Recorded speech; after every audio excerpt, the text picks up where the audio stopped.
Face mask লাগাতে কি আমার সঙ্গে এটা কি হয়ে গেল?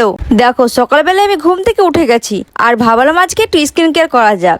আমি এই ফার্স্ট টাইম ইউজ করব ফেস মাস্ক, তাই জন্য চুলটাকে ভালো করে সেট করে নিলাম। আমি আজকে ইউজ করব গুড ভাইবস এর ফেস মাস্ক। আমি তো নিশ্চিন্তে প্যাকেটটা খুলছিলাম আর তখন এই প্যাকেটের জলটা আমার চোখের মধ্যে পড়ে যায় আর বেশ জ্বালা করছিল, কিন্তু তারপর ঠিক হয়ে গেছিল। তো চলো ফেস মাস্কটা লাগিয়ে নিই আগে। আর এটার স্মেলটা কিন্তু অনেক সুন্দর ছিল, কিন্তু এই ফেস মাস্কটা তো আমার মুখের থেকে অনেক বড়, তাই জন্য ঠিকঠাকভাবে সেটও খাচ্ছিল না। তাই আমি যেমন তেমন করে সেটটা করে নিয়েছি। এরপর চলো 10-15 মিনিট পর তোমাদের সাথে আমি দেখা করছি আর কেমন গ্লো এসছে তোমাদের দেখাবো আমি। আর প্যাকেটের মধ্যে যে বাকি পানিগুলো ছিল এগুলো আমি গলাতে লাগিয়ে নিয়েছি ভালো করে। এগুলো তো ফেলা যাবে না, অনেক টাকা দাম। দেখো 15 মিনিট তো হয়ে গেছে, এখন আমি এটা রিমুভ করবো। এই দেখো গ্লোটা তোমরা জাস্ট দেখো, হয়তো ক্যামেরায় বুঝতে পারছো না, কিন্তু এমনিতে মুখটা অনেক চকচক করছিল আর অনেক নরমও হয়ে গেছিল। মাঝে মাঝে ফেস মাস্কগুলো ইউজ করা সত্যিই ভালো।